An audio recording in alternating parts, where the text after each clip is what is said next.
Alright guys, so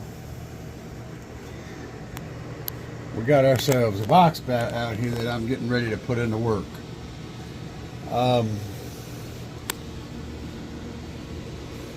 The back of it is on a bevel, so we're going to use the center as a measurement. We should make it work out perfectly. And alright, so in the center we got 21 inches. 21 inches front to back. And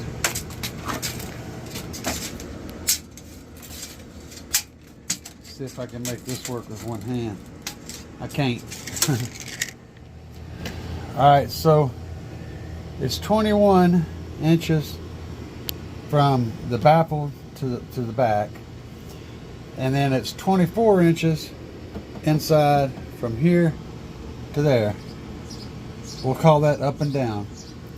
And then from side to side, alright, from side to side it's 40 and a half. Top to bottom it's 24. And from front to back it's 21. That's all inside dimensions. And the port is going to be 10 inches.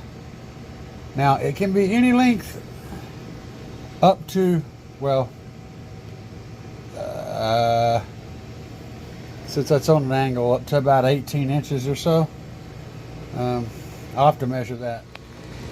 Yeah, it could be any length up to about 18 inches because we're at 20 here on the very edge, and the port's actually going to be in this area, but the flare will come out and we need room for that port to breathe. So 16 to 18 inches in that area is about as far as I can get it front to back on that port. And we're going to be using the port from Big Ass Ports, and the cutout from this recess here to there is 14 and a half inches. That's the overall width of the port. The cutout is a bit shorter than that, but this box had a 10-inch port from Big Ass Ports in it. That's what it was designed to work with. So this thing is big. You can see it's a little bigger at the bottom than it is the top. I'll get the exact measurements. There is some corner bracing, not much. But this is 1.5 inches. This actually happened to be beveled right here for the subwoofer to fit. It's just right on the edge. And then there's 2x4s back here connecting the front to the back on both of these two spans. And this thing weighs about all the tons. It weighs about all the tons. And I'm going to get that, we'll call it the top and bottom internal measurements, but the center should be able to figure out as a square, because what it loses over here it makes up for over here. But I'll get those anyway. Alright, so we're at 19 and a half on the top and 22 and a half right here on the bottom. The ID to ID, both top and bottom. So yeah, there you go. Now I got these measurements for you guys and for myself, so that I can have the measurements when I'm working on figuring things out.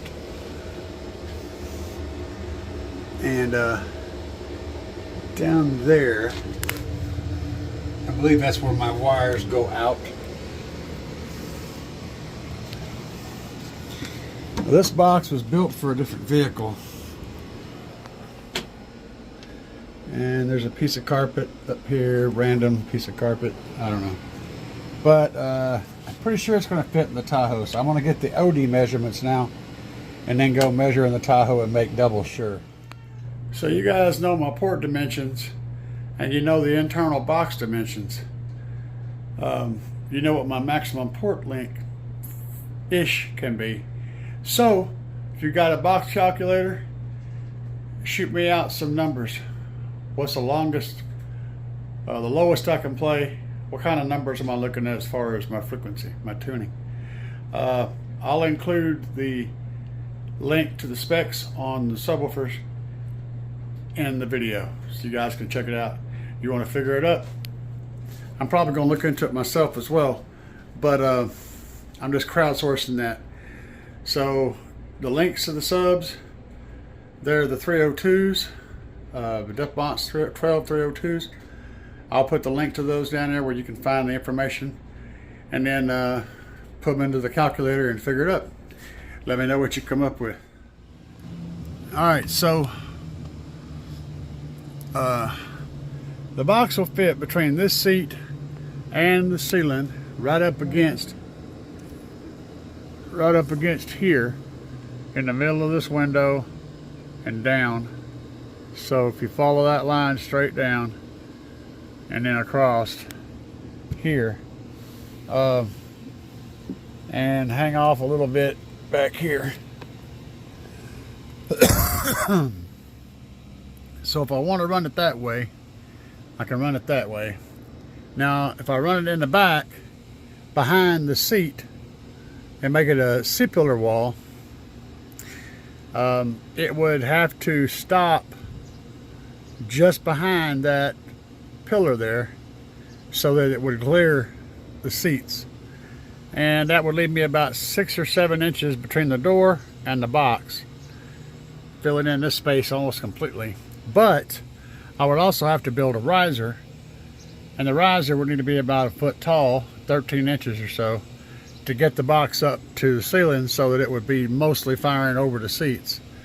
And I would have to put the box in from the back, and since that back part's a little bit lower than the ceiling, I would have to put it in and then slide the riser in this way, and then somehow pick the box up and slide the riser underneath it.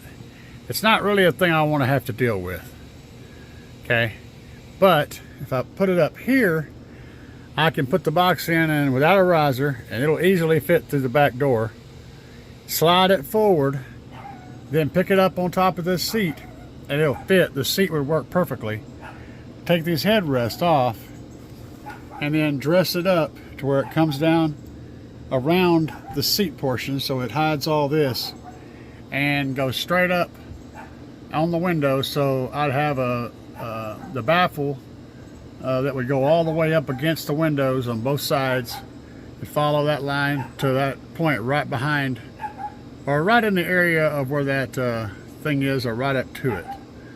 So that's the plan, and I think that's going to work out pretty good. That would allow me to have all the space basically from about where that battery is and back to put batteries, amps, all the things, and then it would seal up somewhere on this C-pillar. So from the C-pillar back would be open, and from up here would be open. And that dog, oh my God, that dog.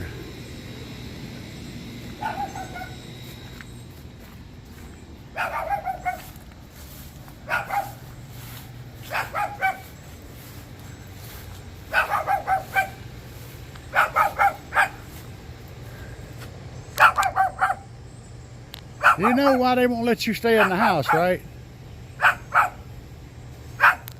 Come here. Come here. Boy, you're an ornery little turd. Noisy and ornery.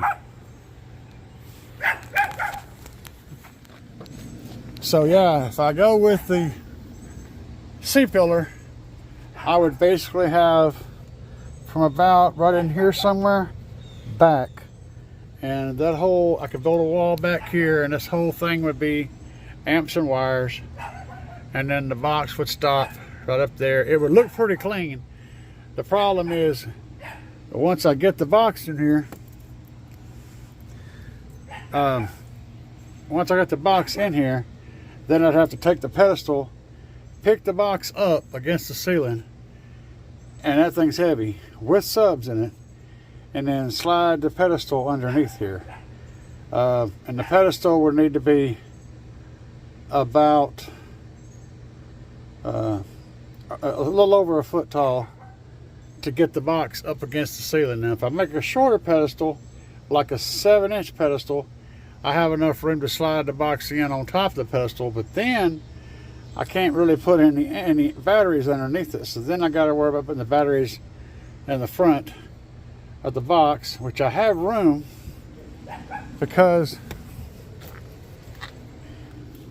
the box is going to stop roughly where this one does. And so with the seats up, there's still going to be some space down here. But if I do that 7-inch riser, that's going to pick the box up to about right in there, and the subwoofers start right there also. So there's going to be a limit to how much stuff I can put down here, because the subwoofers will be there and the port will be there and the other two subs will be up here. So I think the other thing is, if I build a C-pillar wall and I do decide to compete, I'm still going to be in a C-pillar class, whether it's back here or up here. I'll be in a wall class, whether it's back here or up here. And if the wall's up here, it's going to end up making it more loud in the front. So, you know, so I'm pretty sure we're going to go with the B-pillar wall, except I'm not going to go all the way to the B-pillar like everybody else does. I'm going to bring it back in here somewhere so that the seat can still fully recline or mostly recline to a comfortable position and everything. I'll just have to fight with getting the seal. I'll end up creating a board that goes to the window, and then one that turns from there and goes up to that B-pillar, and encasing that in. So it's going to be a lot more trim work up here. But in the end, I think it'll make for a better overall experience. Anyway, guys, let me know in the comments what you think about the whole situation. I'm looking forward to hearing your comments. So there's that. All right, peace.